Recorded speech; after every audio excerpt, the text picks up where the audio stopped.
PD कल्ला साहब, बल्ला जाटव साहब, केंद्रीय मंत्री सुंदर रावल जी, उद्योग मंत्री राजेंद्र यादव जी, गृह राज्य मंत्री Shival Garg ji, MOS technical education Sandeep Yadav, आपके प्रिय विधायक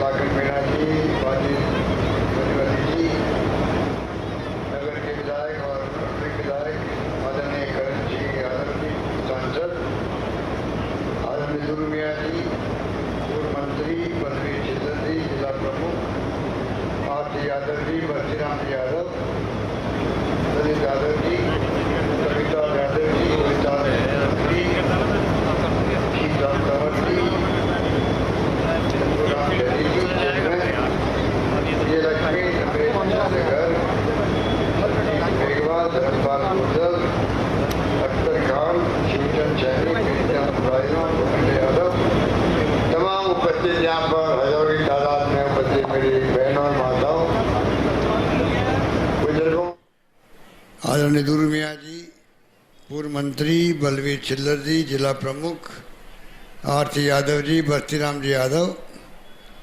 ललित यादव जी, कविता यादव जी, रोहिता चौधरी, शीतल तंवर जी, टिप्पूराम सैनी जी, चेयरमैन विजयलक्ष्मी, रमेश चंद्र गर्ग, सरजीत मेघवाल, धर्मपाल गुर्जर, अख्तर खान, शिवचंद सैनी, प्रीतम रायना, भूपेंद्र यादव, तमाम उपस्थित यहाँ पर हजारों की तादाद में उपस्थित मेरी बहनों और माताओं, बुजुर्गों, भाइयों और नौजवान साथियों, मुझे आज तपोग्राम में आके बहुत ही खुशी हो रही है। लंबे अरसे से प्रोग्राम बन रहा था। मैं माफ़ी चाहूँगा कि 2 बार प्रोग्राम बना और दोनों बार प्रोग्राम कोई कारणों से वो रद्द हो गया। इस बात का मुझे बहुत दुख है। संदीप यादव लगातार मुझे कहते रहे और आज वो दिन आ गया जब लंबे अरसे बाद में आपके तिजारा विधानसभा क्षेत्र में इतनी बड़ी सभा हो रही है। इस बात की मुबारकबाद आप सबको। उत्साह में देख रहा हूँ, पीछे तक बैठे लोग,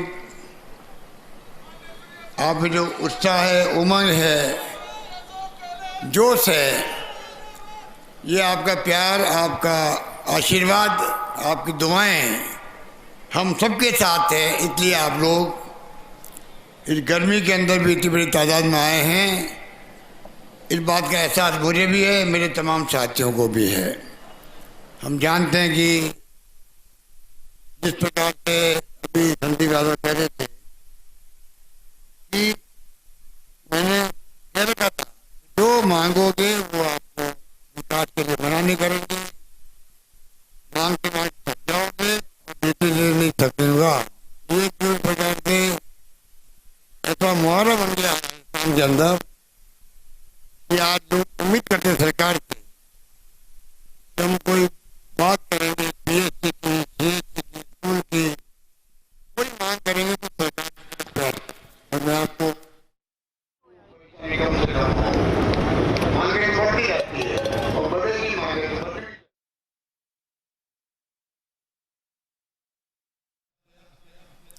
कि जिसने मुझसे आके मुलाकात की हो या नहीं की हो, लिख के भेज दिया हो, जब से सरकार बनी तब से ही मैंने ये कह रखा था कि प्रयास करो अधिकांश परेशानी लोग दूर कैसे हो, चाहे वो व्यक्तिगत परेशानी हो, चाहे कोई गांव की हो या कोई क्षेत्र की हो, उसी प्रकार से शासन करने का प्रयास किया है। और हमारा फर्ज बनता है कि लोगों को परेशानी कम से कम हो।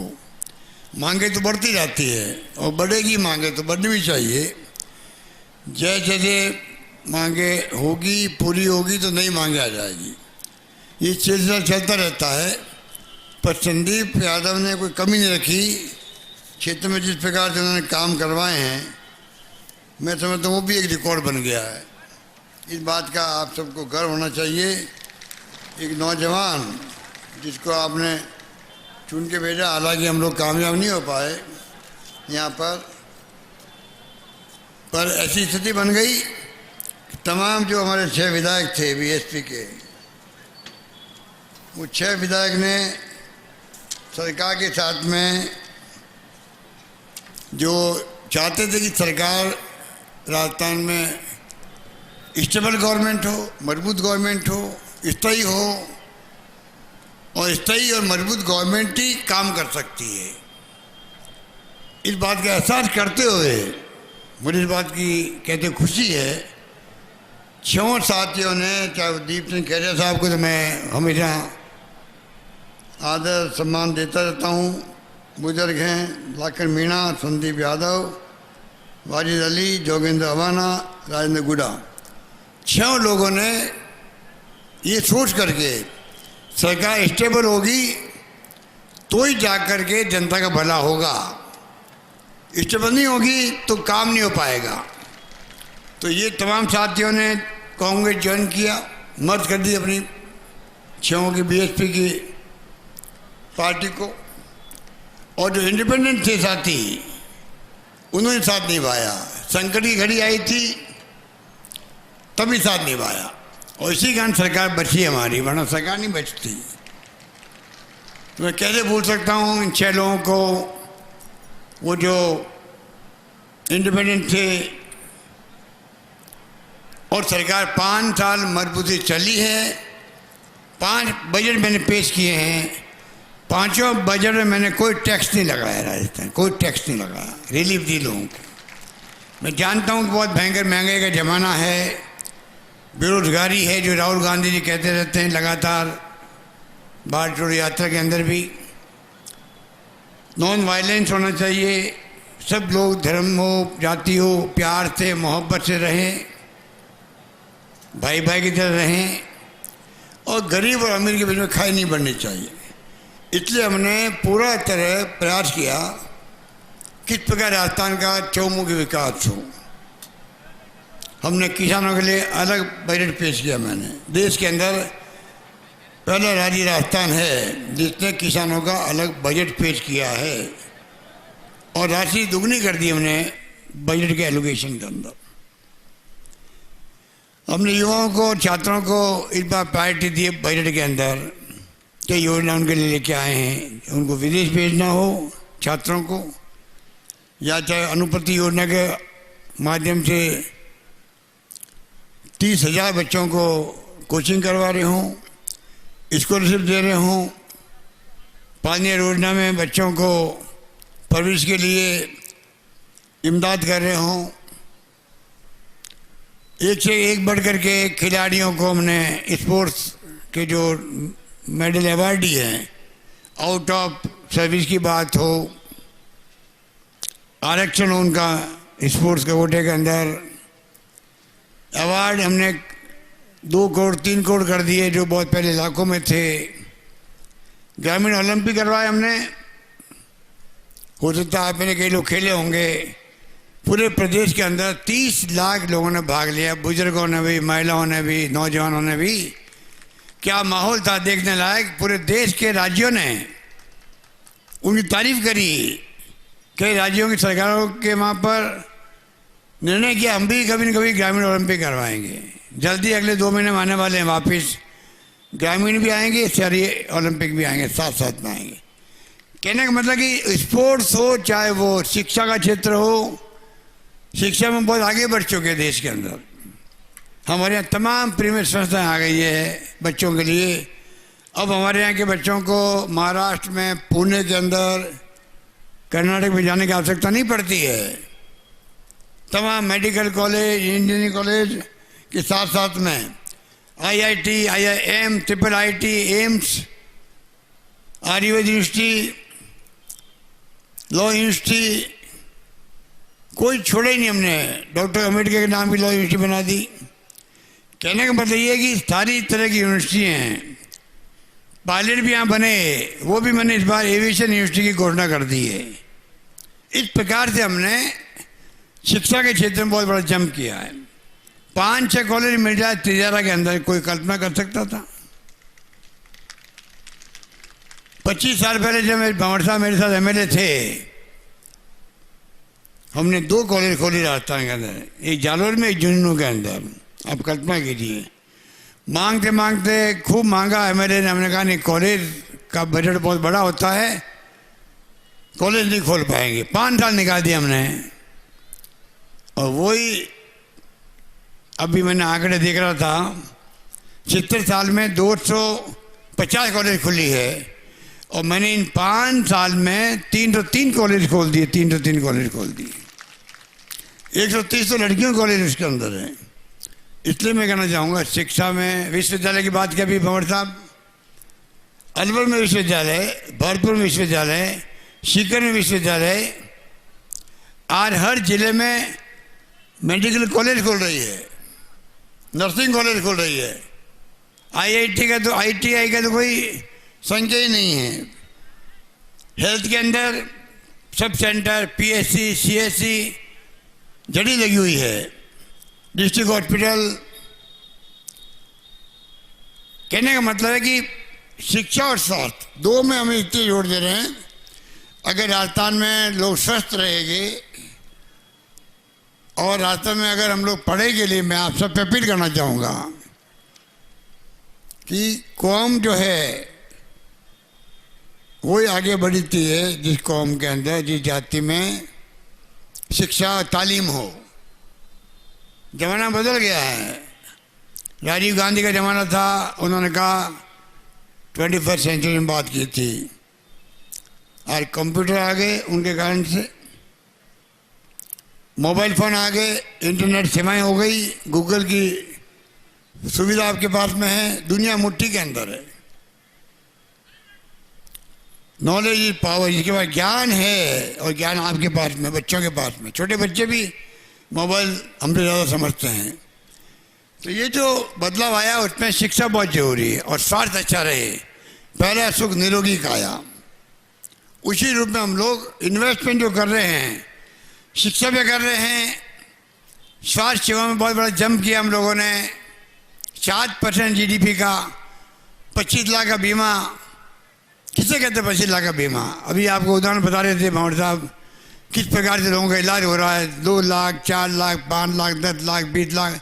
कोई सोच सकता है? पहले घर गिरवी रखने पड़ते थे, गहने बेचने पड़ते थे इलाज करवाने के लिए। बहुत महंगा इलाज है। अब आपका इलाज फ्री होगा, 1 रुपया नहीं लगेगा। ये व्यवस्था हमने कर दी है। ऊपर से हमने स्वास्थ्य का अधिकार कानून बना दिया राजस्थान के लिए। इसको अभी आम लोग समझ नहीं पा रहे हैं कानून का मतलब क्या होता है। मनमोहन सिंह जी ने, सोनिया गांधी जी ने बनाए थे कानून। शिक्षा का अधिकार, नरेगा का अधिकार, रोजगार का, महात्मा गांधी के नाम से, सूचना का अधिकार और फूड सिक्योरिटी एक्ट। 2 रुपये किलो गेहूँ, 3 रुपये किलो चावल। हमारे यहाँ हमने 1 रुपये किलो गेहूँ दिए थे, अब तो फ्री अभी है। ये चारों कानून पार्लियामेंट के अंदर बने हैं, संसद में। हमने बनाया अभी असेंबली में स्वास्थ्य का अधिकार। तो मैं चाहूँगा आने वाले वक्त में हम लोग राजस्थान का एक सपना देख रहे हैं 2030 तक राजस्थान नंबर 1 क्यों नहीं बने देश के अंदर, प्रति व्यक्ति आय के अंदर। किसान की आमदनी दुगनी करने की बात प्रधानमंत्री करते हैं पर हो नहीं पाया। हमने जो अभी राहत दी है, चाहे 2000 यूनिट बिजली की बात हो किसानों के लिए, 100 यूनिट की बात हो उपभोक्ताओं के लिए, जीरो बिल आएगा। 1 करोड़ 4 लाख लोगों का जीरो बिल आएगा राजस्थान के अंदर। पैकेट दे रहे खाने का, सामग्री का, जिससे कि उसकी कुछ बचत हो सके घर के अंदर। बहुत महंगाई बहुत भयंकर है। शहरों में रोजगार शुरू किया हम लोगों ने, कोई स्कीमों की कमी नहीं रखी। 500 रुपये में गैस सिलेंडर, 1150 रुपये का सिलेंडर 500 रुपये में देंगे हम लोग। तमाम उज्ज्वला योजना को, जो पहले प्रधानमंत्री जी बड़ी बड़ी डींग हाँकते थे कि हम उज्ज्वला योजना लेके आए हैं, अरे लेके तो आए हो, पर 400 का सिलेंडर आपने 1150 कर दिया। गरीब आदमी कहाँ से पैसा लाएगा? हमने उन गरीबों की चिंता करी है और करीब 80 लाख लोग हैं वो, उनको 500 रुपये में सिलेंडर देगी सरकार। 1 अप्रैल देना शुरू कर दिया है। आप बताइए। इस प्रकार से हमने जो फैसला किया है वो आपके सामने है। और मैं ये भी कहना चाहूँगा आपको, भिवाड़ी के बारे में ठीक कहा गया, हमने विशेष ध्यान रखा। बॉर्डर डिस्ट्रिक्ट था, बॉर्डर एरिया था। यहाँ पर आप जानते हो कि इलीगल माइनिंग बहुत होती थी, कि डकैती भी होती थी, लॉ एंड ऑर्डर की स्थिति ठीक नहीं थी।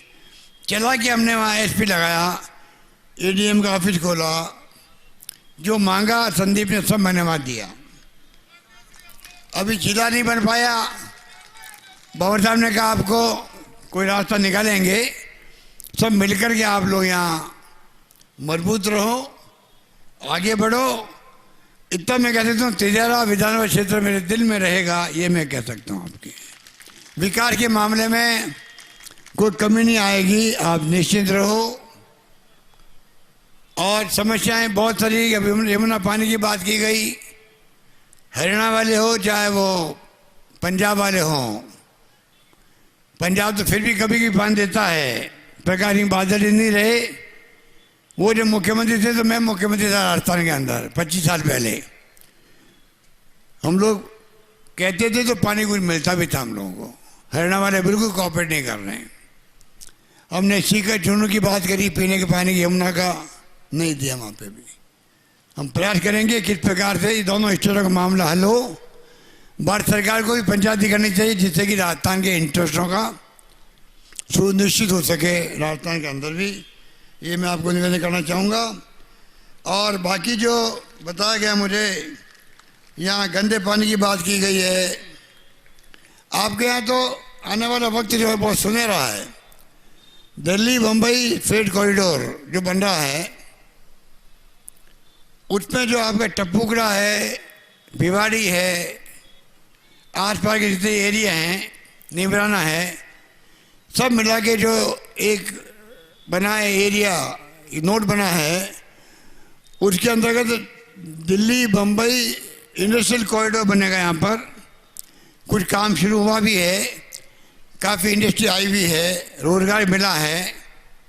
मैं चाहूँगा पूरा इलाका आने वाले वक्त के अंदर हैवी इन्वेस्टमेंट यहाँ पर हो, जिससे कि आर्थिक स्थिति पूरे इलाके की मजबूत हो, प्रति परिवार प्रति व्यक्ति आय बढ़े, यहाँ की आमदनी बढ़े, सबकी इन्वेस्टमेंट अधिक से अधिक आए। ये हमारा प्रयास है। और ये डीएमआईसी बनने के बाद में तो पूरा कायाकल्प हो जाएगा, वक्त लगेगा। आज नेशनल हाईवेज बन रही है, साथ में स्टेट हाईवेज, साथ में mega highways, district major roads, रास्ते में अच्छी सड़कें बन रही है। जल जीवन मिशन में आधा पैसा हम दे रहे हैं, आधा पैसा केंद्र सरकार दे रही है, परंतु हर घर में नल पहुंचेगा पानी का, वो काम चल रहा है राजस्थान के अंदर। बिजली का उत्पादन हो रहा है, सोलर का भी हो रहा है, बड़े बड़े पार्क बन रहे हैं सोलर प्लांट के। तो कहने का मतलब हम लोग पेंशन दे रहे हैं, ये तो दीपचंद खैरिया जी का ही सुझाव था। आज 1 करोड़ लोगों को पेंशन, बुजुर्गों को, विधवाओं को, दिव्यांगजनों को मिल रही राजस्थान के अंदर। पहले 20-25 लाख लोगों को मिलती थी। दीपचंद खैरिया जी का सुझाव था और मैंने उस सुझाव को माना, तो मुझे इस बात की सुकून मिल रहा है कि मैंने वो फैसला किया। पिछली बार जब मैं दूसरी बार मुख्यमंत्री था तब की बात है। इतना अच्छा लग रहा मुझे आज भी। उसके कारण से लगभग 1 करोड़ लोगों को पेंशन मिलने लगी राजस्थान के अंदर। पहले 500 मिलती थी, 750 मिलती थी, 1000 मिलती थी। अब मैंने कह दिया सबको कम से कम 1000 तो मिलेगी, मिलेगी, पेंशन मिलेगी। सब लोग खुश हैं। अब मैं कैंपों में गया अभी महंगे रात में, वहाँ भी वो लोग खुश हैं। इस प्रकार से चाहे ओपीएस की बात हो कर्मचारियों के लिए, वो बहुत खुश हैं। ये सरपंच संघ वाले बैठे हैं, कहते हैं इनकी स्ट्राइक चल रही है। मैं चाहूँगा कि बिना मांगे वो सरकार दे रही है सब कुछ, कर्मचारी हो या गैर सरकारी, सरकारी कोई डेलीगेशन हो, कोई मांगे हो। हम चाहते हैं कि रिसर्च करके, जानकारी प्राप्त करके उनको निस्तारण करें। ये सरकार की नीति भी है। इसलिए हड़ताल करना मैं समझता हूँ उचित नहीं है, जरूरत भी नहीं है। बिना हड़ताल भी आपको सब कुछ जो संभव होगा वो सरकार देने में चूकेगी नहीं, ये मैं कहना चाहता हूँ। एक बात और है, हमने जो प्रयोग किया है अंग्रेजी स्कूलों का, आप सोचिएगा अंग्रेजी पढ़ना आवश्यक हो गया है, ज़माना बदल गया है। पहले बचपन में मैं जब पढ़ता था, मैं खुद भी खिलाफ था इंग्लिश के, अंग्रेजी के, क्या काम आएगी। क्योंकि दक्षिण के राज्यों में हिंदी के खिलाफ आंदोलन चलते थे, उत्तर के राज्यों में अंग्रेजी के खिलाफ चलते थे। अब महसूस करते हैं कि आज मोबाइल आ गए, इंटरनेट सेवाएं, कंप्यूटर है, इंग्लिश अंतर्राष्ट्रीय लैंग्वेज है। मुझे खुशी इस बात की हो रही है, राजस्थान में करीब 2000 स्कूलें खुल चुकी है महात्मा गांधी के नाम से, इंग्लिश स्कूल। गांव वालों ने उसको स्वीकार किया, वेलकम किया। बच्चों की इतनी लंबी लिस्ट बन रही है कि लॉटरी खोलनी पड़ती बच्चों को प्रवेश के लिए। आप सोचिएगा, ये क्रांति है, क्रांति। 5-10 साल में बच्चे फ्लडेबल इंग्लिश बोलने सीख जाएंगे, छोटे बच्चे भी। उनका फ्यूचर जो है, मैं समझता हूँ कि देश और दुनिया के अंदर अपना स्थान बनाने वाला होगा। 500 बच्चों को हम भेजें विदेश के अंदर पढ़ाई करने के लिए, तो आप सोच सकते हैं मेरे पढ़ के आएंगे तो अम्बेडकर की तरह वो भी कोई टेक्नोक्रेट, कोई साइंटिस्ट, कोई इंजीनियर, कोई डॉक्टर, कोई वकील, पता नहीं क्या क्या बनेगा। मानव संसाधन के रूप में मजबूत बनेगा। राजस्थान का नौजवान देश के और प्रदेश के काम आएगा, ये सोच के हमने उस पर कोई कमी नहीं रखी है। इस प्रकार से कई फैसले हमने किए हैं। वक्त नहीं कि मैं इन सब पे बात करूं। मैं आपको इतना ही कहना चाहूँगा कि सारी योजना हमारी बहुत शानदार है। आप कृपा करके ये जो कैंप चल रहे हैं, इसमें परिवार का कोई आदमी छूटे नहीं। सबका आप जाके कार्ड बनवाइए। किसी के 5 कार्ड बन रहे हैं, किसी के 4 बन रहे हैं, किसी के 9 बन रहे हैं, किसी के 10 कार्ड बन रहे हैं। ये जो लाभ मिल रहा है, इससे कुछ बचत होगी घर के अंदर, बचत काम आएगी बच्चों को खाने पिलाने के अंदर, उनकी परवरिश करने के अंदर, परिवार चलाने के अंदर।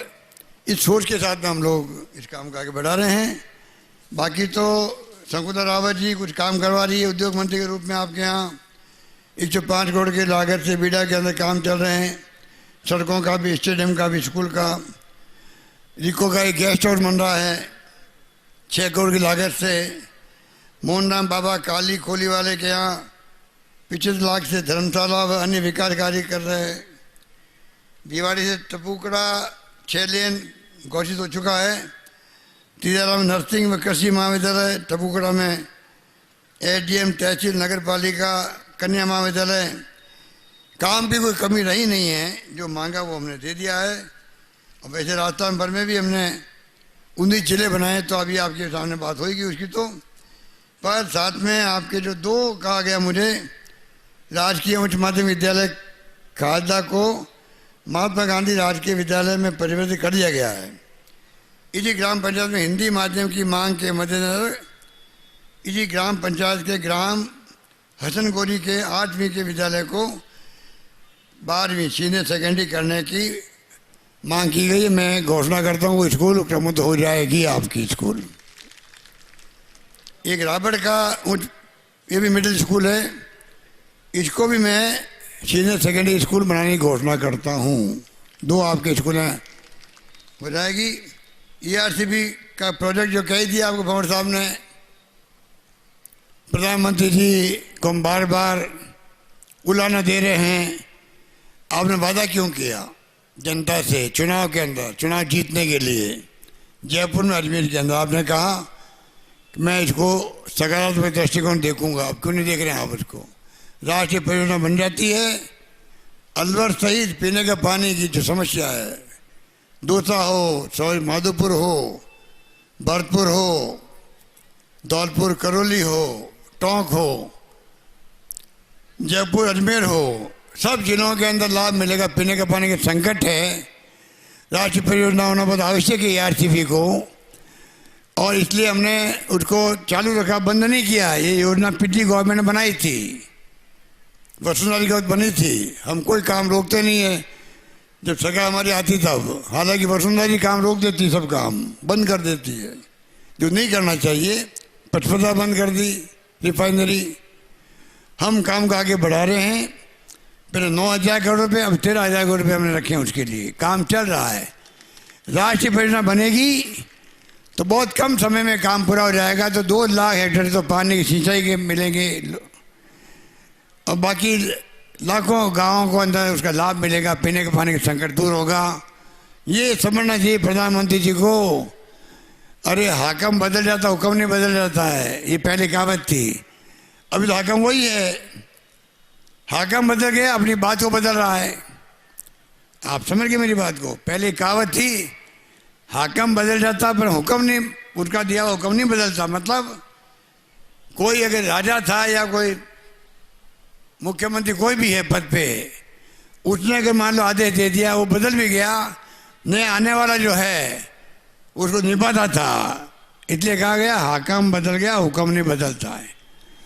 इस एनडीए गवर्नमेंट के वक्त में हाकम अभी वही है, हाकम प्रधानमंत्री मोदी है जिसने वादा किया था। मंत्री राजस्थान का है, उससे तो उम्मीद करना छोड़ देनी चाहिए हमें। वो तो कुछ संभाल ही नहीं पा रहा है, वो तो एक घोटाले में फंसा हुआ खुद ही है। जो लोग डूब के बेचारे, पहले डूब गए लोगों को, उसको वो संभाल नहीं पा रहा है, ना मदद कर पा रहा है, उसको चिंता ही नहीं राजस्थान के अंदर। पर हुक्म देने वाला आदमी जो है वो तो वही है, मोदी जी है। तब क्यों नहीं एआरसीपी को राष्ट्रीय परियोजना घोषित करते हैं? मैं ये पूछना चाहता हूँ उनसे, इस मंच के माध्यम से जवाब दें इनका। मैं हर बार उनको पूछता हूँ, कोई जवाब नहीं आता है। रिफाइनरी में ऐसे ही किया था, मैंने 5 साल तक लड़ी, अंतिम विजय हमारी हुई। उनको आकर के रिफाइनरी शुरू करनी पड़ी, नुकसान एक ही हुआ। जो 40,000 करोड़ की परियोजना थी रिफाइनरी की, वो 72,000 करोड़ रुपये की हो गई है। मतलब 32,000 करोड़ रुपये ज़्यादा खर्च हुआ होंगे। डिले करने का, लेट करने का ये नुकसान होता है।